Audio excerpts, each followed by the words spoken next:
గంగ బతకాలంటే ఈ ఈశ్వర్ చావాలి, అదే విధి. నేను చెప్పబోయే విషయాన్ని మనసు కొంచెం గట్టిపరుచుకుని విని కైలాష్.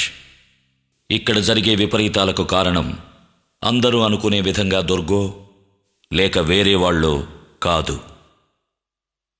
చంద్రముఖి చేత పీడించబడుతున్న నీ భార్య గంగే కైలాష్.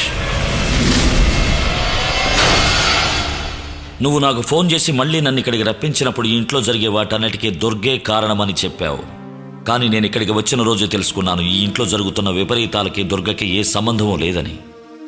అయినా ఈ ఇంట్లో రాత్రి 12 గంటల తర్వాత చంద్రముఖి రూములో ఎవరో పాడటం, గజ్జలు కట్టుకుని ఆడటం నేను చూశాను. నా అలికిడి వినగానే ఆ శబ్దం ఆగింది. రాత్రిపూట ఇలా ఎవరు ఎందుకు చేస్తున్నారో కనిపెట్టాలని ప్రయత్నించాను. ఆ ప్రయత్నంలో అనుకోకుండా ఒకరోజు నీ భార్య గంగని నేను చంద్రముఖి గదికి తీసుకెళ్లాను. అక్కడ గంగ ముఖంలో ఒక విచిత్రమైన మార్పుని నేను చూశాను. అంతవరకు గంగని అటువంటి స్థితిలో నేనెప్పుడూ చూడలేదు. She was in a psychic vibration. ఆ నిమిషమే నాకు అర్థమైపోయింది, చంద్రముఖి వల్ల వేధించబడుతుంది వేరెవరో కాదు, గంగేనని.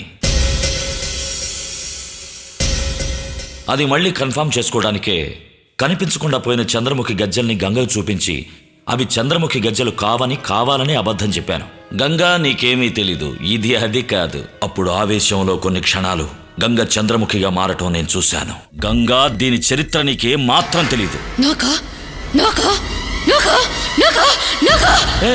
Okay okay okay relax. దీనికి ఎందుకన్నా టెన్షన్ అవుతావు? అవును కైలాష్, గంగ అప్పుడప్పుడు చంద్రముఖిగా మారుతోంది. ఇదే తనకు ఏర్పడినటువంటి వ్యాధి. మనం పత్రికల్లో చదువుతుంటాం కదా, 20 ఏళ్ల అమ్మాయి 60 ఏళ్ల ముసల్దాన్లా మాట్లాడుతోంది, 5 ఏళ్ల పిల్లవాడు చనిపోయిన తాతలాగా ప్రవర్తిస్తున్నాడని. ఇది కూడా అటువంటిదే. వైద్యశాస్త్ర ప్రకారం చెప్పాలంటే ఇది స్ప్లిట్ పర్సనాలిటీ, అంటే ఒకరు ఇంకొకరిగా మారే ప్రక్రియ, ఏ పొసిషన్ స్టేట్. గంగా ఈ వ్యాధితోనే బాధపడుతోంది. ఎప్పుడూ నవ్విస్తూ ఉండే గంగకి ఈ వ్యాధి ఎలా వచ్చిందో తెలుసుకోవాలని మీ చిన్న మావయ్యని తీసుకుని తన సొంత ఊరైన ఏలూరుకు వెళ్ళాను.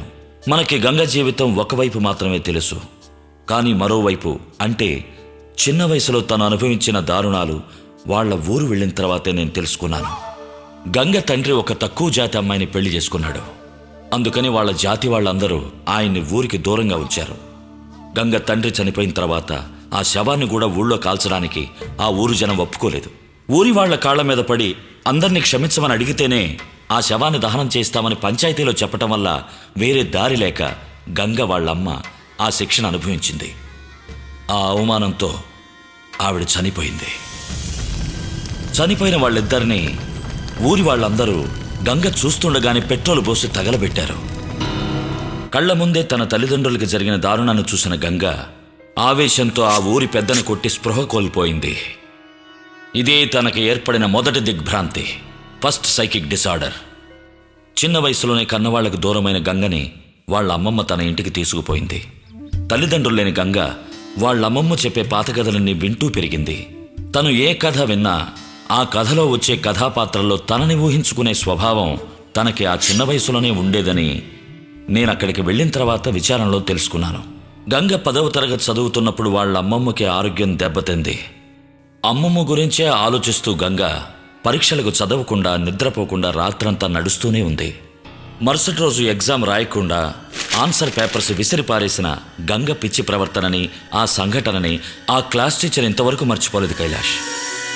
గంగ మానసిక పరిస్థితి ఏమిటో అసలు తెలుసుకోకుండా, బాగు చేయించడానికి ప్రయత్నించకుండానే వాళ్ళ అమ్మమ్మ చనిపోయింది. అమ్మమ్మ చనిపోయాక గంగ తన ఒంటరితనం నుంచి తనని కాపాడుకోవటానికే చిలిపిపిల్లగా మారింది. చిన్న వయసులో తను విన్న ఆ పాత కథలు, ఆ కథాపాత్రలు తన మనసులో బలంగా పాతుకుపోవడం వల్ల ఈ రాజమహల్ కొనమని నిన్ను బలవంతం చేసింది. గంగకున్న ఆ విచిత్ర స్వభావమే తనని చంద్రముఖి గదికి వెళ్ళటానికి ప్రేరేపించింది. గంగలోని ఆ బలహీనతే గంగను లొంగదీసుకోవడానికి చంద్రముఖి ఆసరాగా చేసుకుంది. గంగ చంద్రముఖి రూమ్కు వెళ్ళింది. గంగ చంద్రముఖిలా నించుంది. గంగ చంద్రముఖిగా తనని ఊహించుకుంది. గంగ చంద్రముఖిగా మారింది. ఈ విధంగా చంద్రముఖి గంగను లొంగదీసుకుంది. ఈ మార్పుని నా భార్యలో ఇంతవరకు ఎప్పుడూ చూడలేదు. చంద్రముఖిగా మారి గంగకి నువ్వెంతసేపు నిద్రపోతావు, ఎప్పుడు నిద్రపోతావు, ఎప్పుడు లేస్తావు అన్నీ తెలుసు. తన మీద ఎవరికి అనుమానం కలగకూడదని తన చీరకు తనే నిప్పంటించుకొని అందరి దృష్టిని దుర్గ వైపు మళ్లించింది. ఆ రోజు మేడ మీద ప్రియని తరిమింది గంగే, కాఫీలో విషం కలిపింది గంగే, ఫిష్ ట్యాంక్ తోసి నిన్ను చంపాలనుకుంది గంగే. ఇప్పుడు ఇతని మీద నింద మోపింది కూడా నీ భార్య గంగే. ఏ ఏ ఏ కైలాష్ గంగ చంద్రముఖిగా మారేప్పుడు తన ప్రియుడు గుణశేఖరే అని ఊహించుకునేది ఇప్పుడు అదే గుణశేఖర్ ఇంట్లో ఉంటున్న ఈ విశ్వనాథనే. ప్రియ ఈ విశ్వనాథని పెళ్లి చేసుకోకూడదనే ఆ రోజు ప్రియని చంపడానికి ప్రయత్నించింది. నిశ్చితార్థం పూర్తయిపోయాక ఇతని మీద బలాత్కారపు నింద మోపితే ఈ వివాహం ఆగుతుందన్న ఉద్దేశంతోనే నిన్న అలా ప్రవర్తించింది.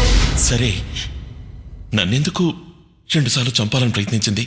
గంగ చంద్రముఖిగా మారినప్పుడు తన ప్రియుడు గుణశేఖరే అనుకునే ఈ విశ్వనాథుని దక్కించుకోవడానికి అడ్డుగా ఉన్నదెవరు? గంగ భర్తవైన నువ్వు. అందుకే నీ అడ్డు తొలగించుకోవాలని 2 సార్లు చంపాలని ప్రయత్నించింది.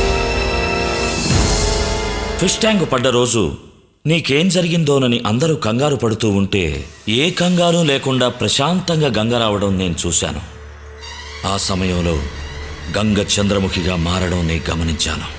తనని మామూలు స్థితికి తీసుకురావాలని నేను గట్టిగా అరుస్తూ దుర్గను తీసుకుపోయి ఒక గదిలో ఉంచాను. గంగ గురించి జరిగిందంతా తనకు చెప్పాను.